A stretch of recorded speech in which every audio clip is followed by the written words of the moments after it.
Jmikola reporting live from the kitchen. I know we've been on a bit of a nostalgia kick recently, but I wanted to change things up with an even cheesier episode. So we've got here is a classic MongoDB Office snack, which I want to say, we pioneered a lot of things with, and shout out to, damn, I'm forgetting her name. Did great murals in the office. Anyway, it was Office Cooking Adventures, and we had a fantastic there was a spread of snacks in the office, and we did a lot of great things at 229 West 43rd. More than we could have done, I want to say, in the Soho office. But really, when we got up to 1633 Broadway, there was that initial sense of, can we preserve the culture that we had of the 229 West 43rd building? Could we preserve the culture that the kitchen culture there? And it was hard, and I don't think, I'm obviously no longer there. If you're in New York State and you're wondering, I am not anywhere near the New York office. But they are, I don't think they ever quite got back there. And there was kind of a pivot towards, honing down on the office condiments. We had that random condiments thing. And there's even, just holdovers from the old office here. This cutting board, I think I got from Isabel Peters when they were clearing out the Soho or perhaps the New York office when we were moving in 1633. Or at some point they were clearing out the office, and it was a free for all to just take stuff home. Well, that is not. It's a big cutting board, and unfortunately we lost the last one to mold. I want to say, if you're traveling internationally, you want to make sure you don't need anything in your dishwasher. That's all I got to say. When you're gone for 6-8 months, whatever, just clear off the dishwasher, because a plastic cutting board is not going to survive with that amount of mold. I'm cheap, but I also know when it's time to haul it in and throw out a cutting board that I hold so dearly. So anyway, 229 West 43rd, great cutting boards. That was the tip of the iceberg. After a lot of some of the parties we'd have like leftover bitters and everything like that. And so those were in the closet, and there was just a medley of things. And so one of the things we pioneered in 229 West 43rd was Greek yogurt was on the menu. And it was always a challenge. Could I eat for free on leftovers and scraps in the office, and just never go out for lunch in the Times Square area, because it was a miserable. Just working in Times Square was not the best part of New York to be in. I want to say for the Midtown lunch scene. Now with the faye, we would mix that, and I try to mix it with we had honey, mix it with sriracha. There was always Costco brand olive oils, things like that. But then when we got to 1633rd, the faye was now there, but we didn't have these big tubs anymore. And long are the days where you would just slice into an avocado and leave it on the counter. And there was kind of a standardization towards having more single serving items. And so that there were pluses and minuses to that. I want to say one of the pluses was we actually got Cheez-Its on a regular schedule there. And Caitlin would also find these in the office and send out a little alert, that Cheez-Its are available. We found them on the 37th floor. Go get them, and they're in this kitchen. And then people there would be stockpiling a Cheez-It. 1 or 2 bags, I think, was permitted to stockpile at your standing desk. And this kind of takes me back to the days of IAC over by West 18th Street, I think on the West Side Highway. Over in Chelsea Market area back there, before the High Line was really when it terminated. And back then it was kind of like going to Barry Diller's floor to get the better K-cups, because they had like hot chocolate and stuff like that. And you just go to their kitchen. Anyway, that was a wild time. But let's get back to here.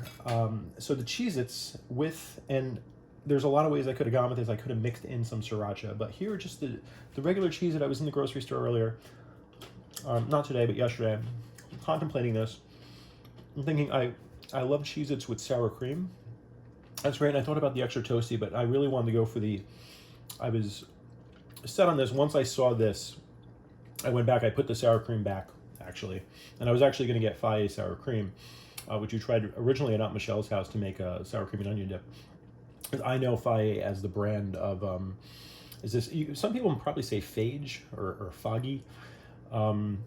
But I believe it's faye, and a shout out to John Wage, whose last name could be Wage or could be Waggy. We don't know.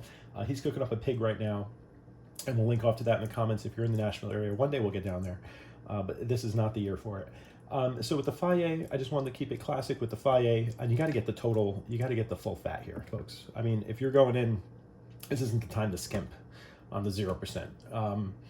And in a pinch, if we had to do this, I would use cottage cheese, but really this is what you're going for here. So the Fage, the total milk fat, the regular Cheez-Its, again, I like the Toasties in different capacities. I don't like a lot of the other weird flavors they got with the cheddar jacks and like 3 cheese, Parmigiano, Reggiano, maybe the Tabasco one in select cases, but here I just really want to stick to the classics here. And this with the Fage yogurt, it's a good crunch, and you're getting more protein here than you do with a sour cream is good, but it is a bit. I think the protein does some. Knowing that this isn't just a full, it's not a full dip. Yogurt makes it a meal. Sour cream would just be a dip and a snack. I wrote this off as a lunch, many an afternoon, maybe with a piece of fruit, and just as excellent as I remember. Really takes me back.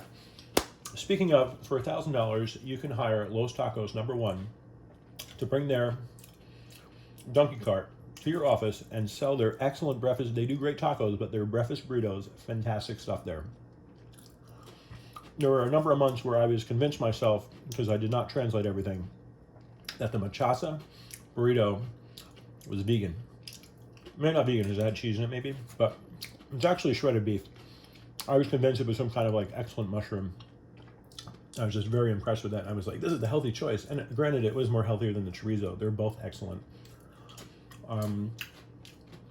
As is the mushroom one, as is the California. You can't go wrong with any of their breakfast burritos. That being said, we're going to kick up the cheese a little bit more here. And we've got some old cheddar goldfish. And a pinch, I haven't had them many times before. Maybe I can count maybe once or twice, but I know they make larger goldfish crackers, just like they make bigger Cheez-Its. But actually, the bigger Cheez-Its was called Bigger Cheez-It instead of just Cheez-It Big, or Big Cheez-It. I'm not sure exactly what. I'm curious if they changed the branding on that. But large Cheez-Its really work well. And that's, if I was confident that's what I would have bought actually for the dipping purposes, because these are a bit smaller, which works again in classic office sense. If I had the big Cheez-Its, that's more of sitting on the couch and eating this. And goldfish, they have an extra taste. Are these even made by the same? So Cheez-It is Sunshine, I believe. And this is Pepperidge Farm. Pepperidge Farm remembers. Yes, they do. And lastly, we're just going to end on a, I'll let you decide if this is a high note, but Cheetos here, Flamin' Hot Crunchy. Stopped by the pharmacist this week to get a whole bunch of all these things over here. It was a rough week, very rainy. I don't know what's going on tonight. Apparently, Ravi Bala would have you believe there are 5 to 7 inches of rain coming. And I checked my weather app, and it's just about 59 millimeters over the course of Friday, which is about 2 inches. So it seems like a bit fear-mongering. But maybe that's what it takes to get a resiliency park that doesn't actually work yet get in the news. We survived a 9-inch storm or something, or Hoboken ready, whatever. That being said, let's open this up here. And these are the Flamin' Hot Cheetos. I did get 2 of these bags from the pharmacy, and you walk in there, it's Albini Pharmacy, and they've got these things. You can buy Swedish Fish. There's probably Bazooka Joe gum there. And one of the pro tips, always with Cheetos, we also like to get Planters cheese balls when we find those. They come in a can. Chopsticks. Just keeps the hands clean. It's Flamin' Hot Crunchy. Shout out to Jade Gillette, who really turned me on to these things. Way back in the day.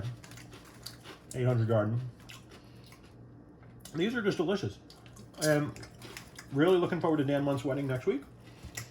I might bring some of this spread, for the after party. Who knows what's going on. But looking forward to some church hats, and I'm getting those suits dry clean. I think it's time to dry clean some suits. I haven't done that in years. So get ready next week. I'm just going to be popping down at that vineyard. And Jmikola, reporting live from the kitchen with some Flamin' Hot Cheetos with, does that work with the yogurt? Let's see. We'll allow it. Okay. Bye-bye. Have a great night.